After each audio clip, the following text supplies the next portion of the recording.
Buenas noches. Bienvenidos, hermanos y amigos, a este momento que vamos a estar otra vez conectados a través de este medio y también conectados con Dios y con su palabra. Quisiera en esta noche, como todas las noches, poder comenzar elevando una oración a nuestro Padre Celestial para que Él pueda ayudarnos en este tiempo. Amado Dios, nos acercamos en esta noche a tu presencia en el nombre poderoso de Jesús. Queremos entregarte este tiempo en tus manos para que sea tu Espíritu Santo, tu palabra, Señor, fluyendo, tocando los corazones, hablando al corazón del necesitado, del hambriento de tu palabra. Ayúdanos en esta noche. En el nombre de Jesús te lo suplicamos. Toma este tiempo en tus manos, Señor. Haz tu voluntad. En el nombre de Jesús. Amén.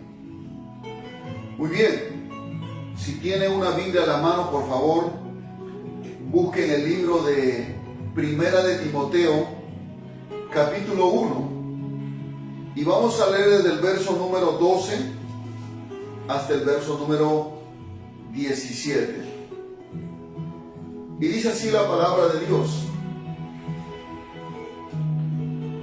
doy gracias al que me fortaleció, a Cristo Jesús nuestro Señor, porque me tuvo por fiel, poniéndome en el ministerio.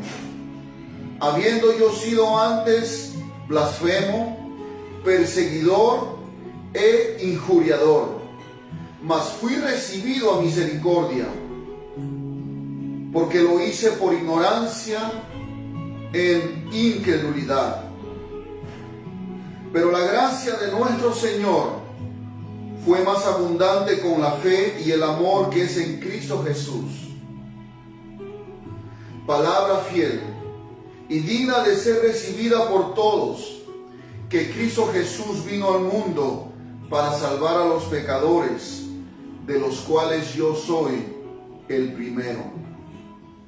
Pero por esto fui recibido a misericordia, para que Jesucristo mostrase en mí el primero toda su clemencia, para ejemplo de los que habrían de creer en Él para vida eterna.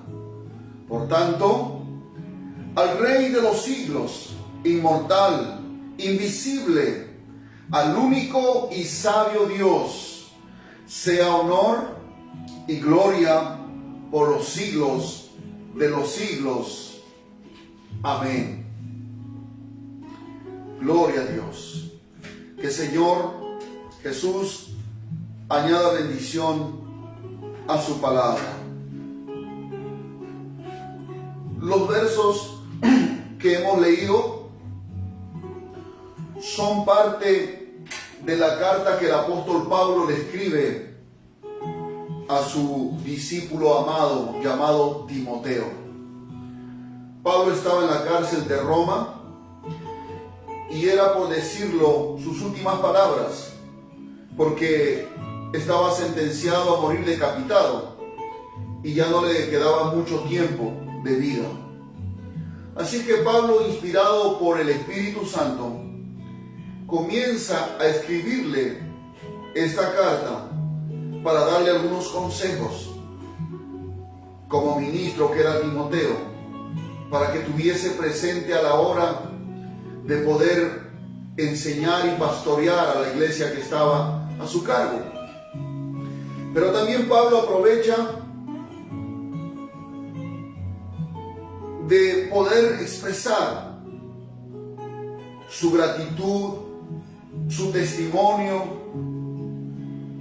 y también expresar alabanzas a ese Dios que lo rescató, que lo salvó. Y quisiera ir tal vez versículo por versículo, analizar cada palabra que tiene para nosotros un mensaje muy profundo, porque el título que vamos a desarrollar esta noche es Cristo Jesús vino al mundo para salvar a los pecadores. Queremos aprovechar también este tiempo que la tradición o el mundo celebra la Semana Santa. Aprovechar de poder hablarles acerca del verdadero propósito por el cual Cristo vino a este mundo y dio su vida. Y quisiera comenzar con la expresión de gratitud que el apóstol Pablo menciona en el versículo número 12. Dice: doy gracias al que me fortaleció, a Cristo Jesús, nuestro Señor. Pablo está expresando agradecimiento a su Señor, al Señor Jesús.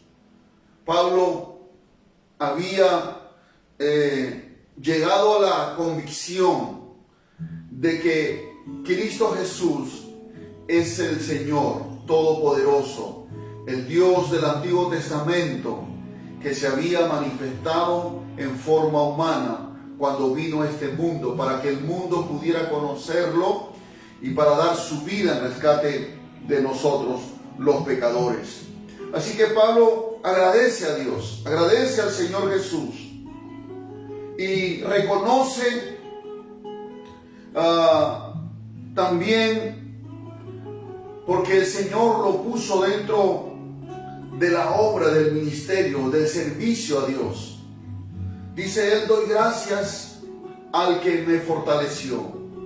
Pablo está reconociendo que la fortaleza espiritual que él había recibido y lo había mantenido hasta ese momento y lo había llevado a predicar el evangelio a pesar de las persecuciones, de los peligros y los problemas que le acechaban. Él reconoció que esa fortaleza no era una fortaleza humana, sino una fortaleza espiritual que proviene de la presencia poderosa del Señor Jesucristo. Porque no es fácil para un ministro, para un pastor, llevar la responsabilidad de pastorear una iglesia. Tampoco es fácil, hablando humanamente, seguir a Cristo.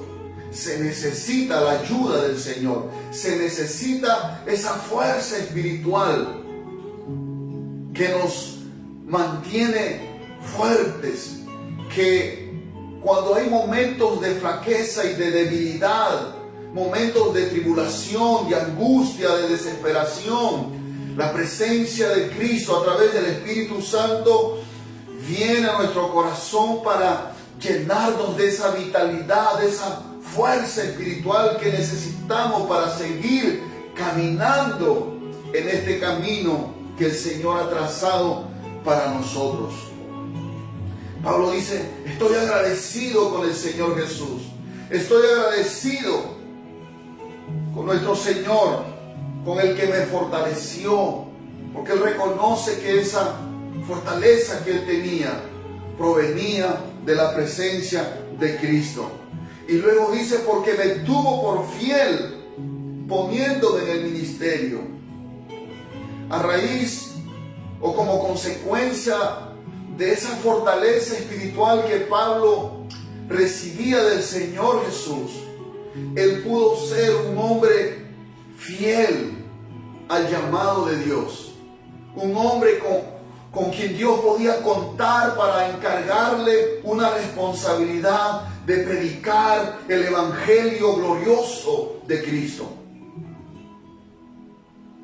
Humanamente, ningún hombre, ninguna mujer puede serle fiel a Dios, pero justamente la fortaleza espiritual que Pablo recibió y que nosotros también la recibimos de parte del Señor, nos ayuda a serle fiel a Dios en nuestro corazón y de obedecer el llamado a servirle el obedecer, el llamado a seguir sus pisadas.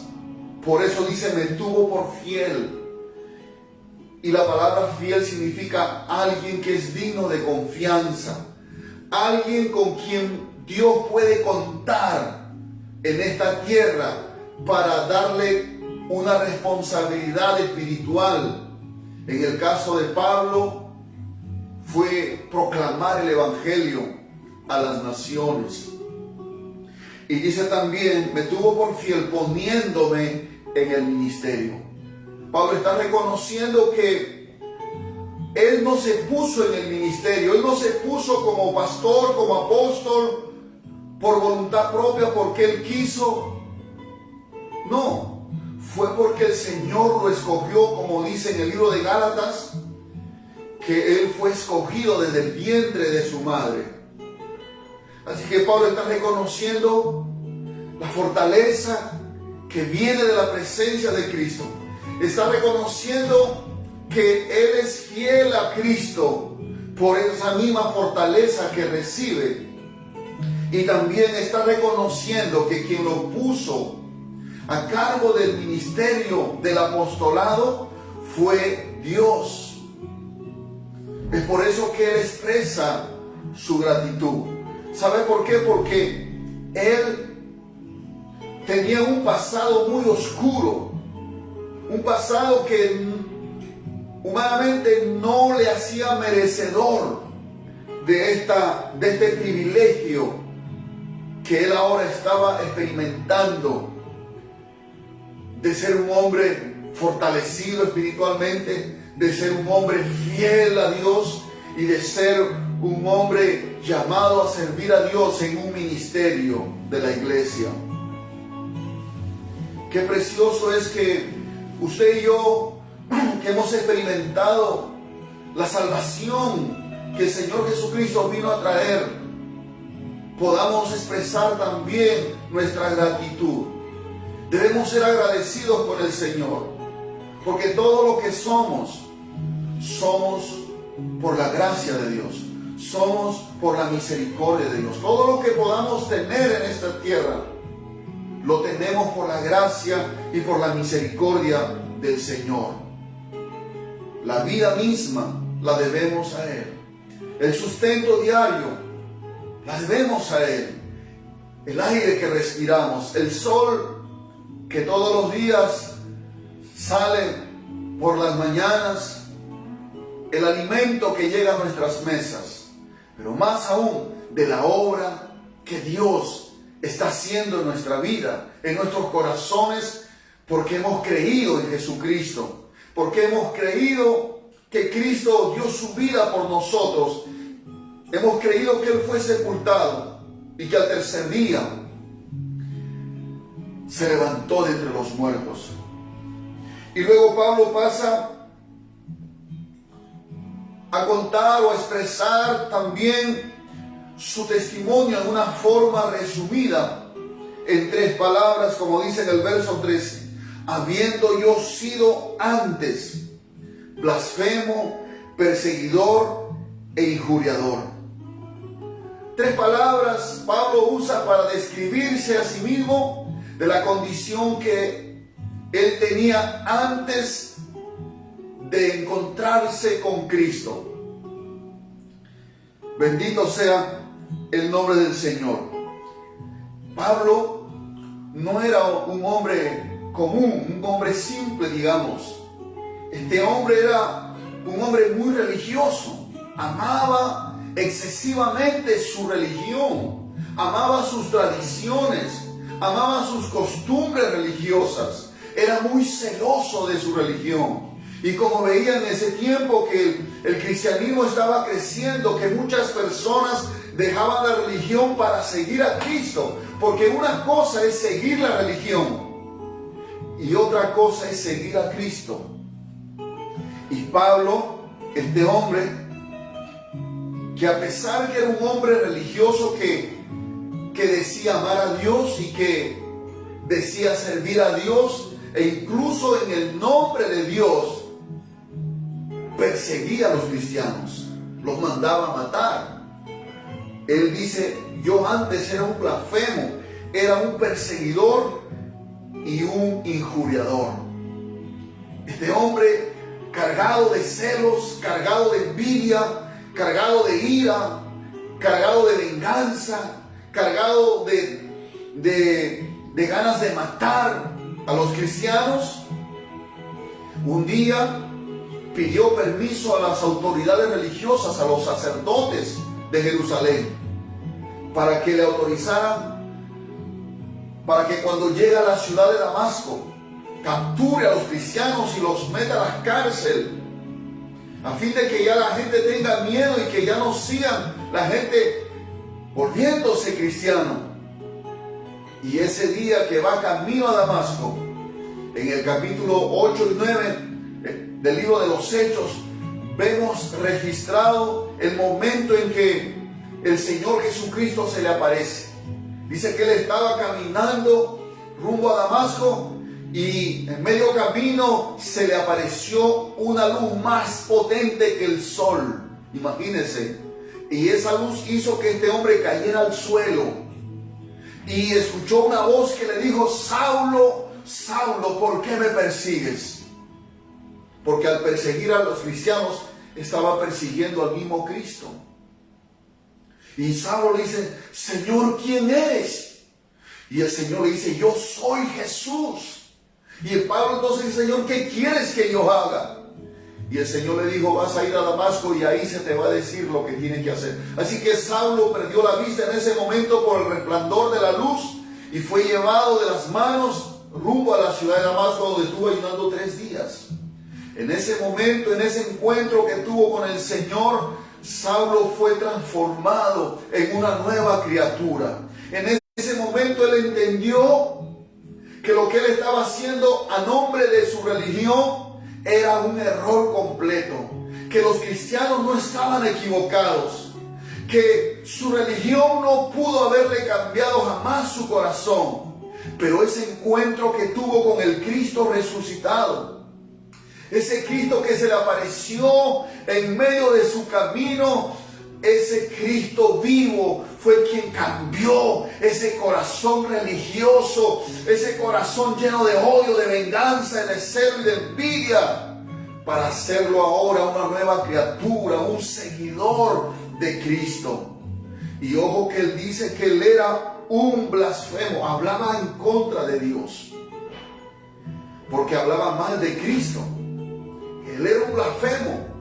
Y a través de esto él está reconociendo que cuando hablaba mal de Cristo, cuando insultaba a Cristo, estaba insultando a Dios. Y de esa manera él está reconociendo la deidad o la divinidad de Cristo. Que Cristo no era un hombre como los fariseos nomás lo veían, como un profeta, como un hombre, como el hijo de un carpintero. Incluso otros decían que era el hijo de fornicación.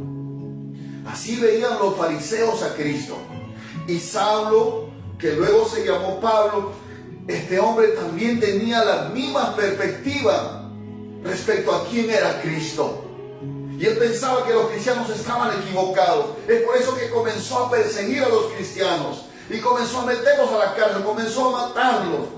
Pero cuando se encontró con el Señor Jesucristo, cuando el Señor se le aparece, él entendió que el Cristo a quien estaba él maldiciendo con su boca, él era el Dios todopoderoso del Antiguo Testamento, que se había revelado en forma humana, que había venido a la tierra, se había hecho hombre, había muerto como hombre, pero como Dios resucitó de entre los muertos, porque la muerte no pudo retener al autor de la vida, que es Dios.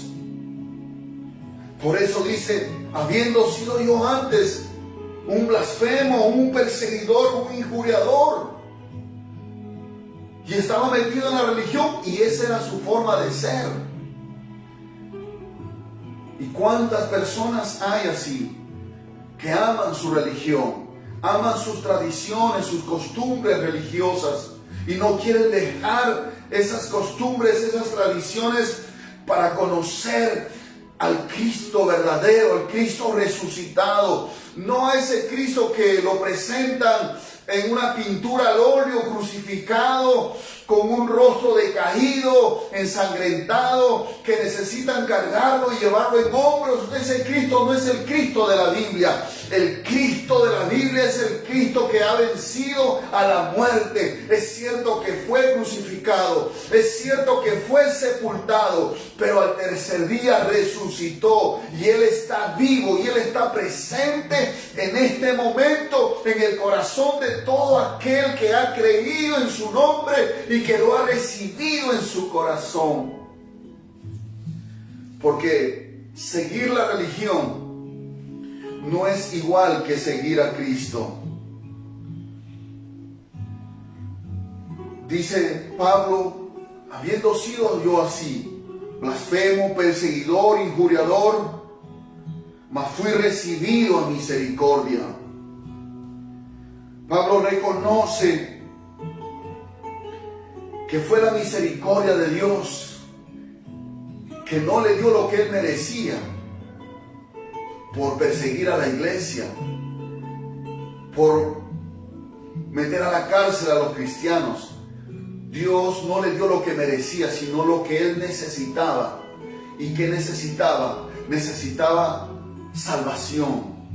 Ese hombre necesitaba la salvación de Dios. Y fue la misericordia de Dios suficiente para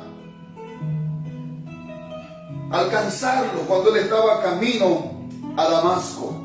Por eso dice, fui recibido a misericordia, porque lo hice, dice, en incredulidad, en ignorancia. A pesar que él estaba metido en la religión, y en una religión muy celosa, el judaísmo era la religión donde él estaba metido, pero dice que a pesar de todo eso, él era ignorante y era incrédulo. Ignorante porque él no conocía o no entendía que Cristo era Dios manifestado en carne. Era algo que él ignoraba. Es por eso que perseguía a todos los cristianos, a todos los que se hacían seguidor de Cristo, porque él ignoraba que Cristo era Dios. Y luego dice el incrédulo porque tampoco creía, no aceptaba que ese hombre que lo habían crucificado y que lo habían sepultado, para ellos, para los religiosos que promovieron la muerte del Señor, Cristo no resucitó para ellos. Y tal vez ese pensamiento también Pablo lo tenía. Pero eso le llevó a rechazar a Cristo, a no creer que Él era el Mesías prometido, que en el Antiguo Testamento, desde Génesis, se anunciaba que un día iba a venir el Mesías, el ungido, el Cristo. Dios iba a venir a la tierra y él no creía, como muchas personas hoy no creen, ignoran voluntariamente, o tal vez porque no quieren aceptar la verdad, endurecen su corazón, no quieren creer que Jesucristo es Dios. Ya sea porque ignoran o porque tal vez endurecen su corazón para no creer. A veces preferimos creer en los ídolos que la religión tradicional nos ha enseñado. Preferimos creer en un santo, en una virgen. Pero debemos creer en Jesucristo, el que murió por nosotros en la cruz, que fue sepultado, pero que al tercer día resucitó. Jesucristo ya no está en la tumba. Jesucristo vive. Bendito sea el nombre del Señor. Ahora, también en el verso dice ahí, en el número 17, el verso número 17, gloria al Señor,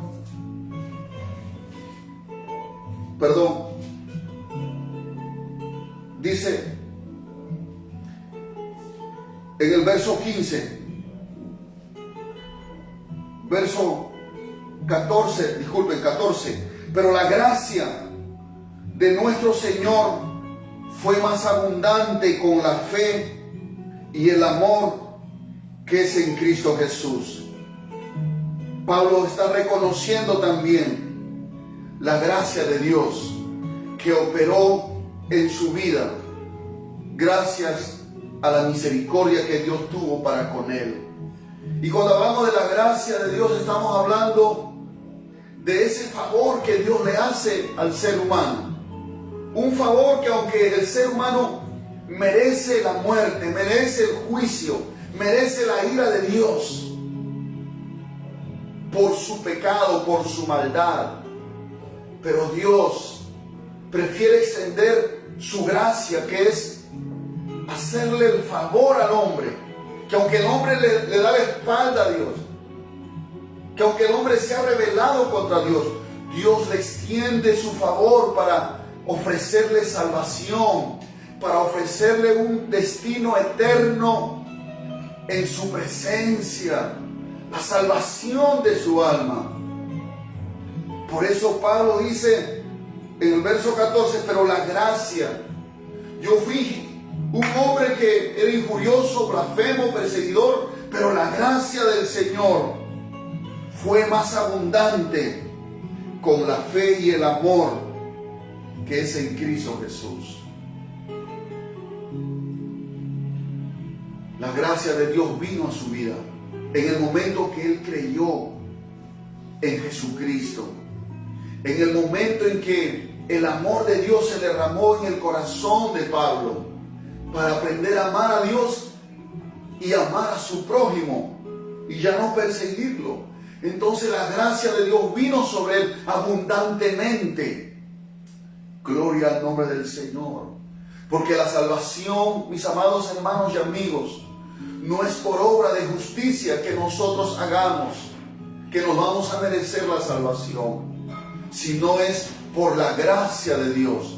Como dice en la carta a los Efesios en el capítulo 2, que por gracia sois salvos, no por obras, para que nadie se enaltezca, para que nadie se gloríe.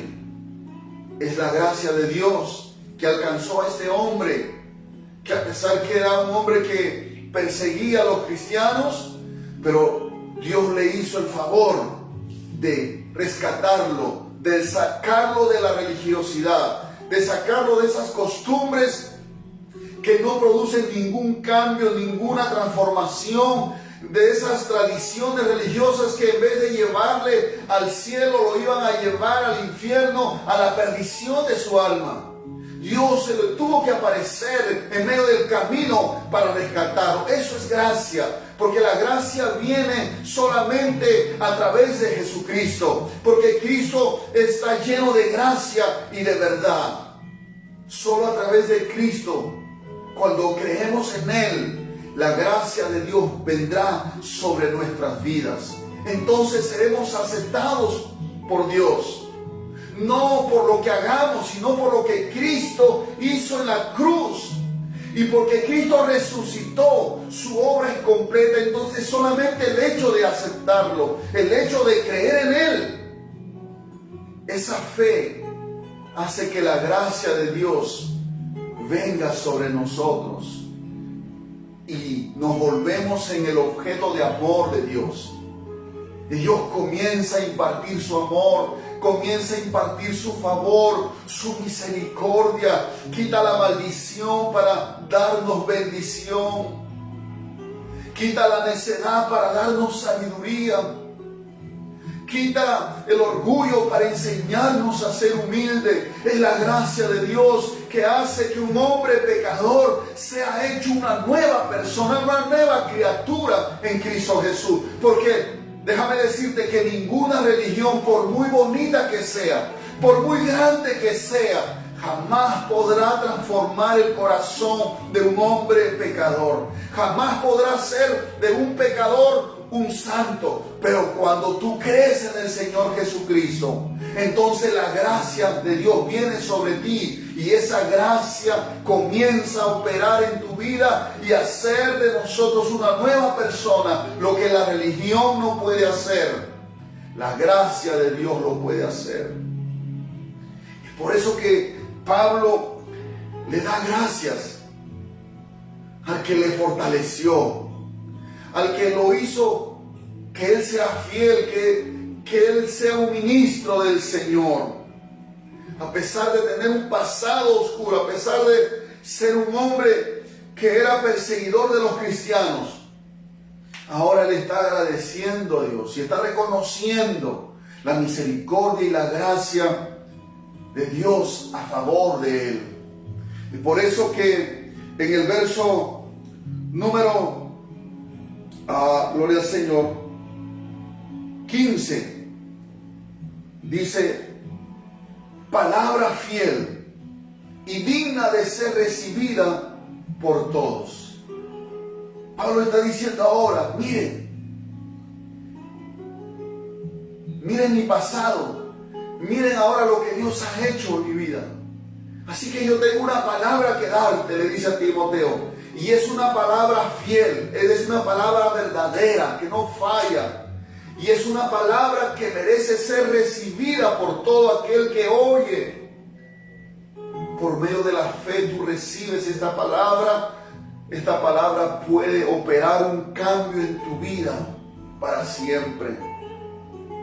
Palabra fiel y digna de ser recibida por todos. ¿Cuál es esa palabra fiel?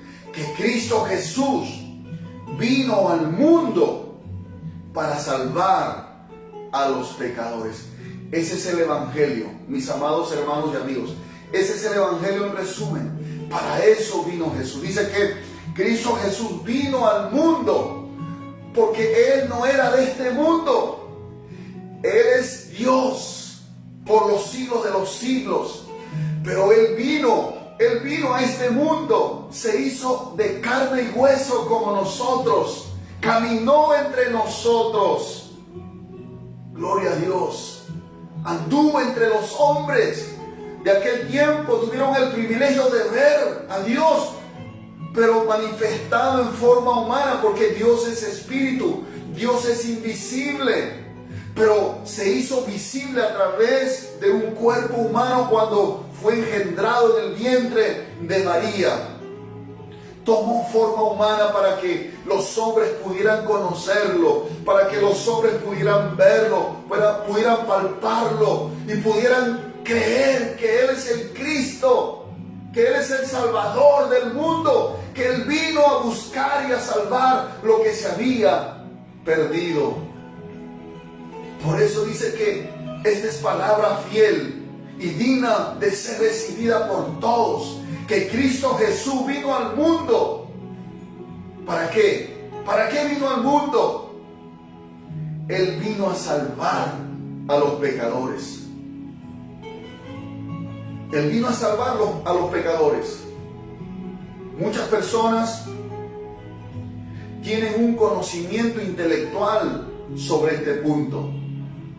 Usted le pregunta a una persona y le dice: ¿tú sabes para qué vino Jesús a este mundo? Las personas te van a repetir automáticamente: Jesús vino para salvarnos del pecado.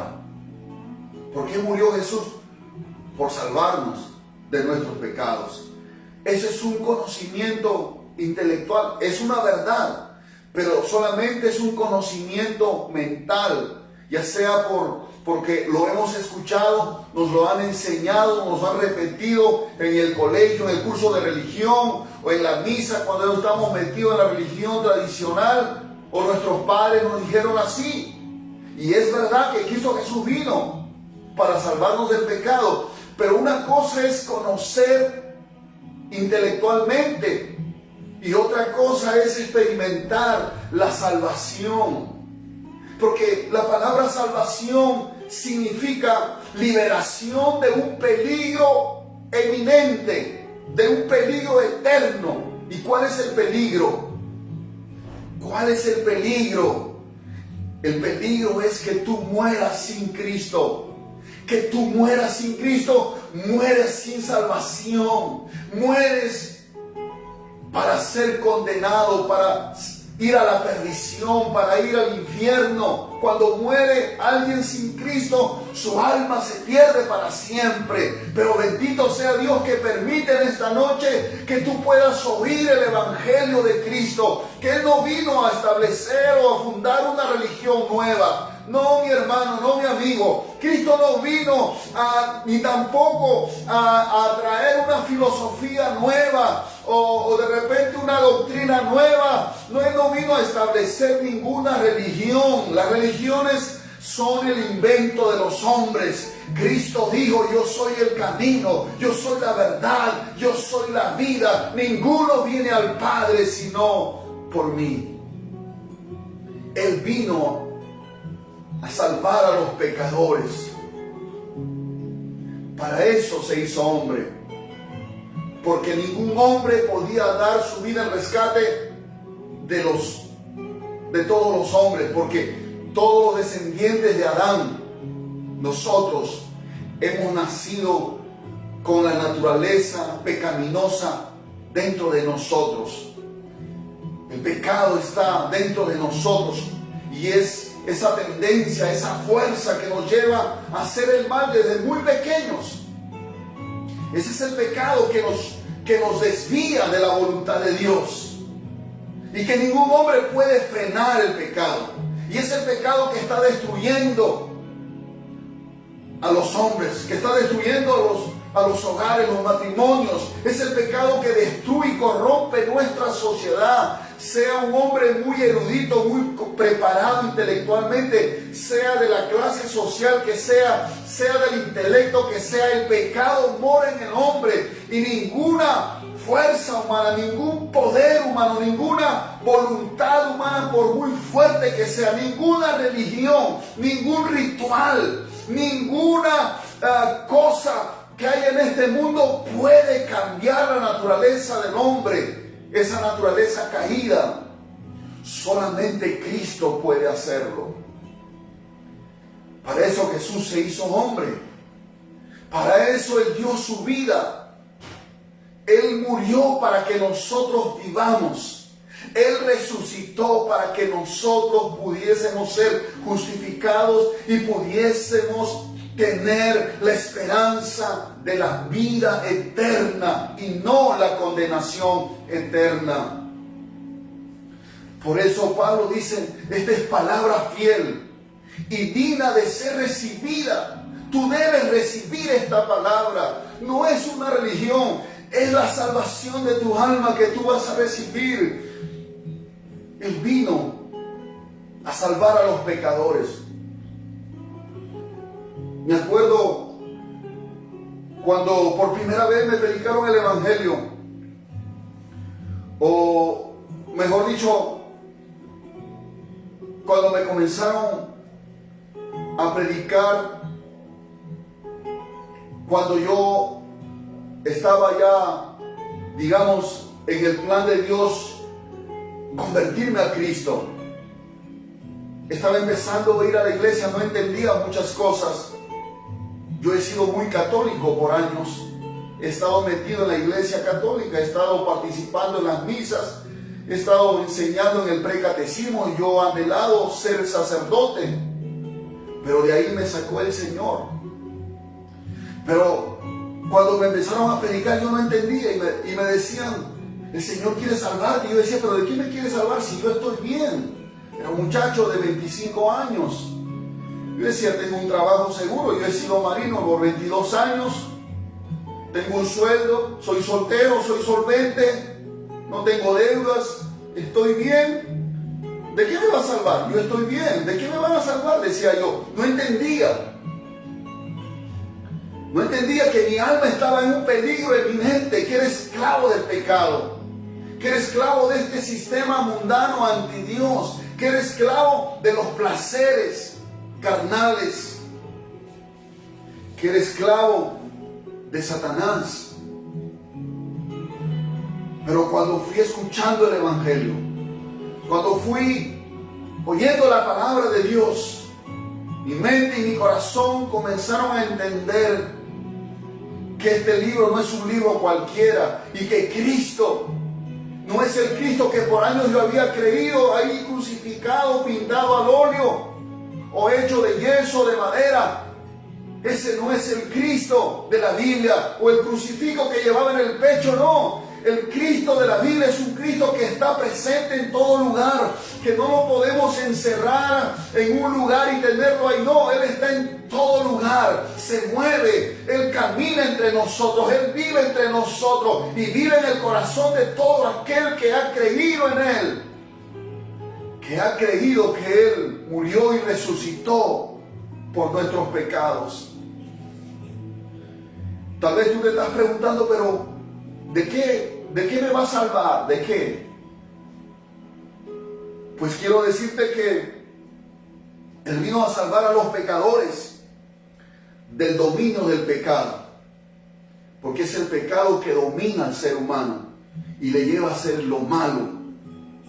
Vino a salvarnos del dominio del poder de Satanás, ese ser invisible que es un ángel caído que se rebeló contra Dios y que ahora opera y gobierna en las personas que no se someten a Dios, que no creen en Jesucristo.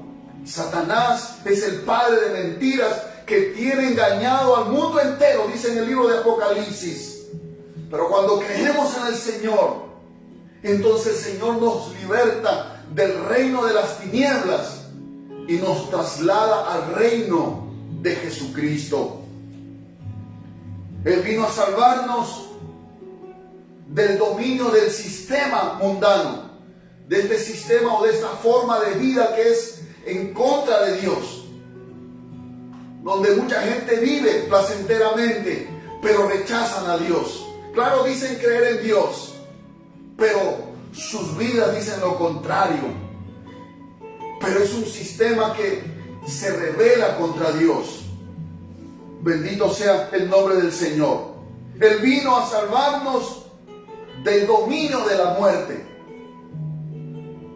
Porque cuando el Señor vino a este mundo y cuando Él murió en esa cruz y fue sepultado, al tercer día Él resucitó. La muerte fue vencida aquel día.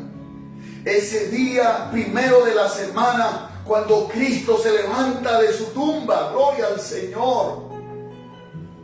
Él se levanta de su tumba. Ese día se cumplió lo que el profeta dijo: oh muerte, yo seré tu muerte. Desde ese día hasta hoy, la muerte no tendrá dominio sobre todos aquellos que crean en Jesucristo. Y con esto quiero decir, no es que no vamos a morir físicamente. Tal vez podamos morir físicamente si el Señor no viene antes a llevarnos. Tal vez podamos morir físicamente. Pero si hemos muerto en Cristo, si hemos muerto creyendo que Él murió por tus pecados, que Él murió y resucitó al tercer día, así como Él resucitó, Jesucristo dijo que vendrá la hora en que los muertos oirán la voz del Hijo de Dios y resucitarán, unos para condenación eterna, los que murieron sin creer en Cristo, y otros para vida eterna. ¿En cuál de los dos estarás tú?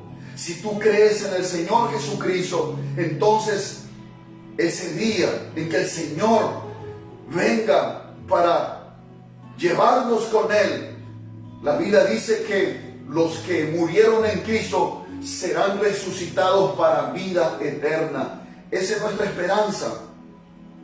Esa es nuestra esperanza, de que aunque podamos experimentar la muerte, sabemos que el Señor nos levantará. Aunque nos hayamos vuelto polvo, Él nos volverá a la vida por el poder que tiene para sostener también todas las cosas. Mis amados hermanos, qué tremenda promesa. Él vino a salvarnos del dominio de la muerte. Él vino a salvarnos de la ira venidera que vendrá sobre este mundo pecador, que parece ser que cada vez se acerca más la ira de Dios. Porque vendrá, hermanos y amigos, la ira de Dios sobre este mundo. Porque Dios odia y aborrece el pecado y la gente no quiere arrepentirse. A pesar que estamos en medio de una pandemia, usted fíjese en la noticia, todavía hay jóvenes, todavía hay personas que en vez de estar clamando, en vez de estar invocando a Dios, en vez de estar arrepintiéndose de sus pecados, siguen practicando el pecado. No quieren volverse a Dios, han endurecido sus corazones. Pero Él vino a librarnos de la ira venidera que vendrá sobre este mundo. Gloria al Señor. Y por último, Él vino a librarnos del castigo eterno. Él vino a librarnos del infierno, a cambiar nuestro destino eterno. Que ya no iremos a condenación, sino a la vida eterna. Es por eso que Pablo dice que esta es palabra fiel y digna de ser recibida, que Cristo Jesús vino al mundo para salvar a los pecadores. Mi pregunta es, ¿eres salvo ya? ¿Tienes ya la salvación asegurada de tu alma? ¿Podrías tú decir que si hoy en esta noche tú murieras, te mereces el cielo? Tal vez tú dirás, sí, bueno, yo soy una buena persona, no he matado a nadie.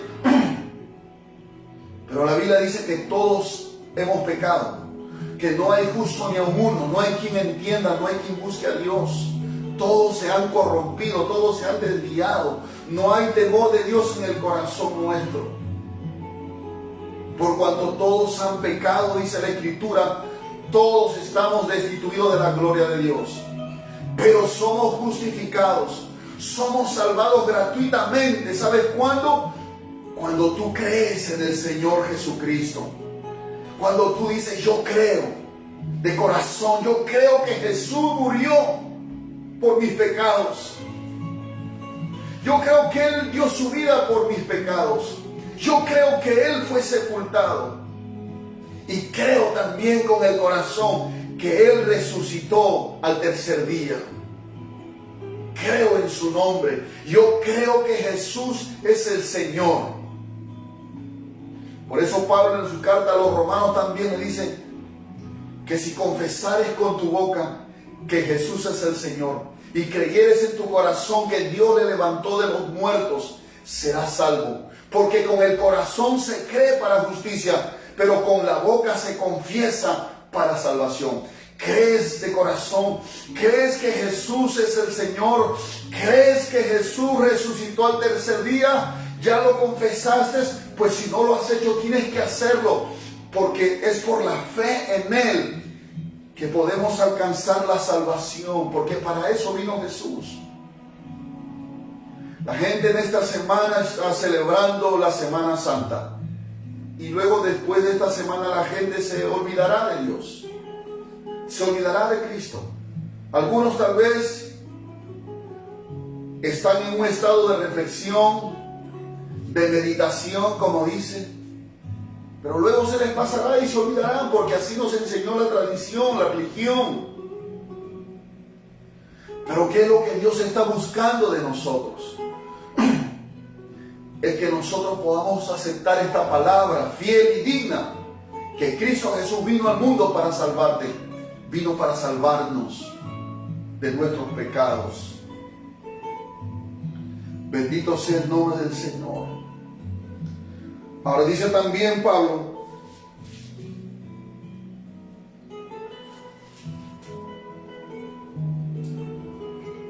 pero por esto fui recibido misericordia para que Jesucristo mostrase en mí el primero toda su clemencia, para ejemplo de los que habrían de creer en Él, para vida eterna.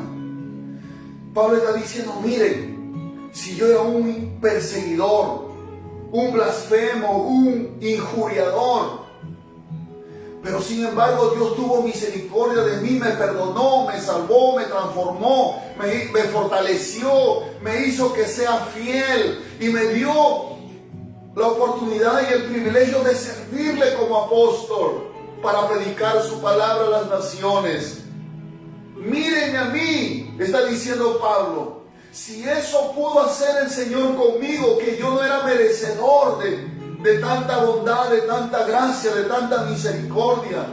Miren, si yo siendo un hombre tan malvado, tan pecador, como dice Pablo, que Cristo Jesús vino al mundo para salvar a los pecadores, de los cuales yo soy el primero, dice Pablo. No es que sea el primero que haya pecado, sino esa palabra significa que él era el peor, o se consideraba el peor de los pecadores. Pero sin embargo, la misericordia de Dios, la gracia de Dios lo alcanzó, lo perdonó, lo transformó, hizo de él una nueva criatura. Y él está diciendo, mire, si eso hizo el Señor conmigo, me perdonó, me salvó, me libró del pecado, me libró de la muerte, del poder del diablo, me ha librado de la ira venidera, me ha librado de este mundo, me ha librado del infierno. ¿Acaso no los puede salvar a ustedes también? Claro que sí, claro que sí.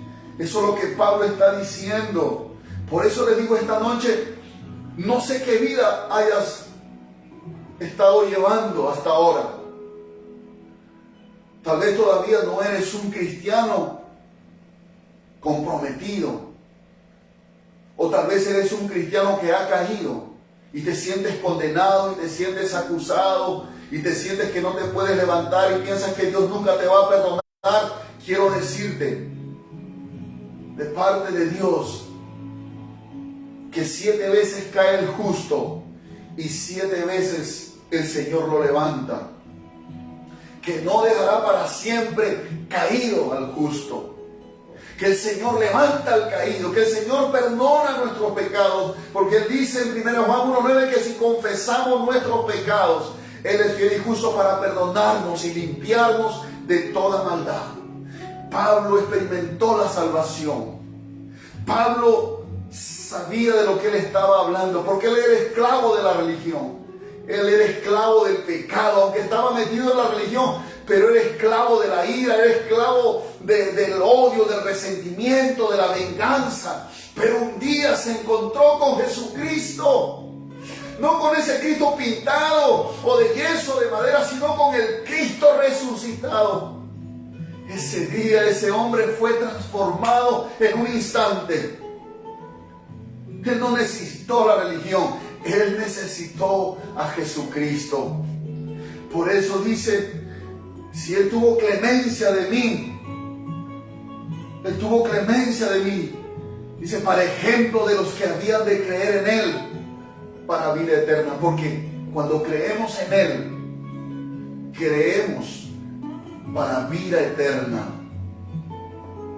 Vida eterna en Cristo Jesús.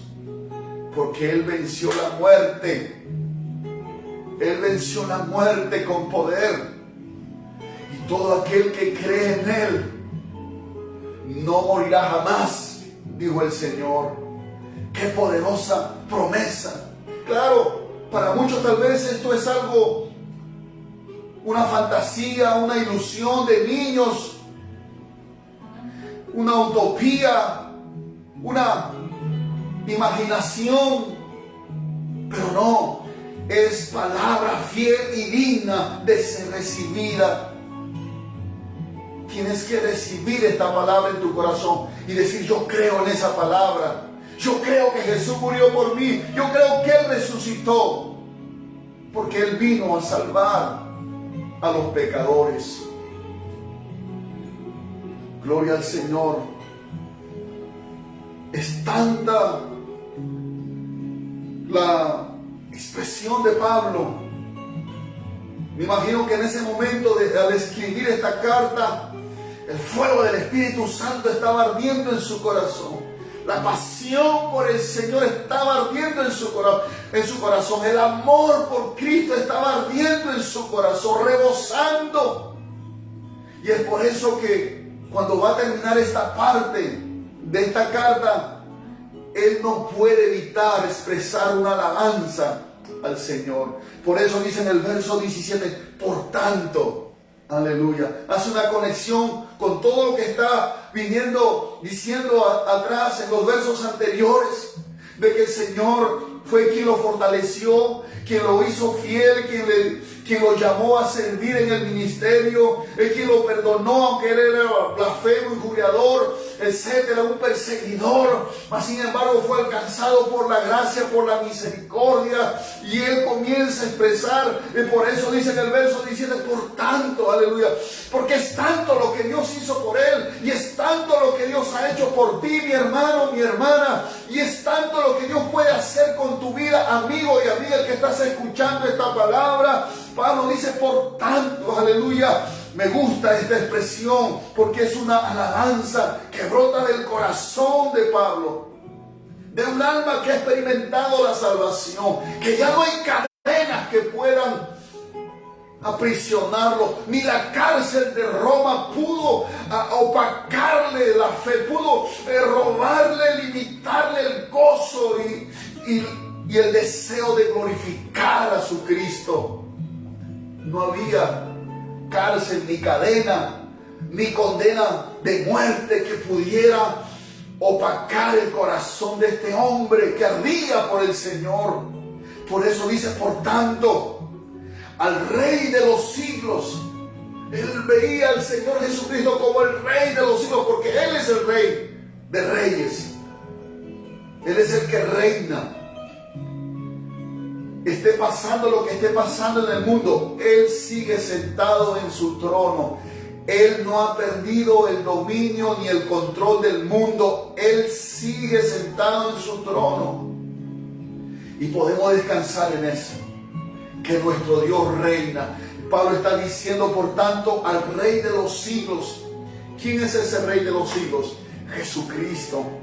Dice, al Rey de los siglos, inmortal. Jesucristo es inmortal. Él no muere.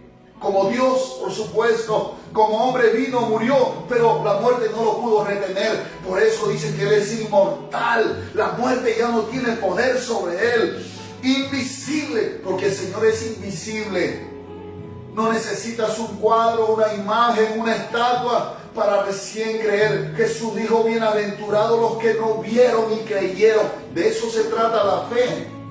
La fe no se trata de tener una representación y decir yo creo y a través de esa representación me acerco a Dios. No, Hebreos 11:1 dice que la fe es la certeza de lo que se espera y la convicción de lo que no se ve.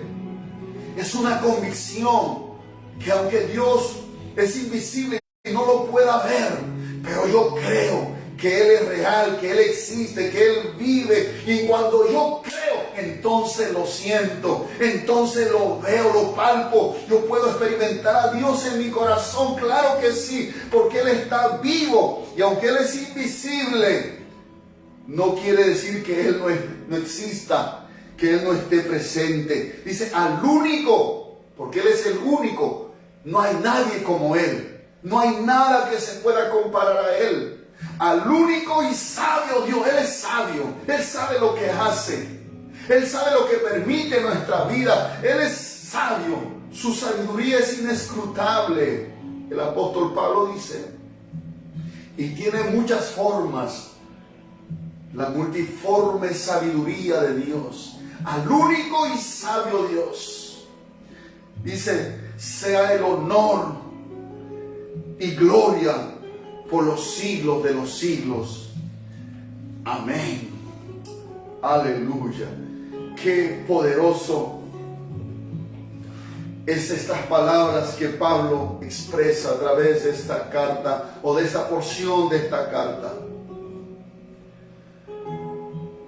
Y yo creo que todo aquel que ha experimentado a Cristo en su vida, que ha experimentado y ha recibido la salvación, Él te ha hecho libre, hermano, hermana. Él nos ha hecho libres.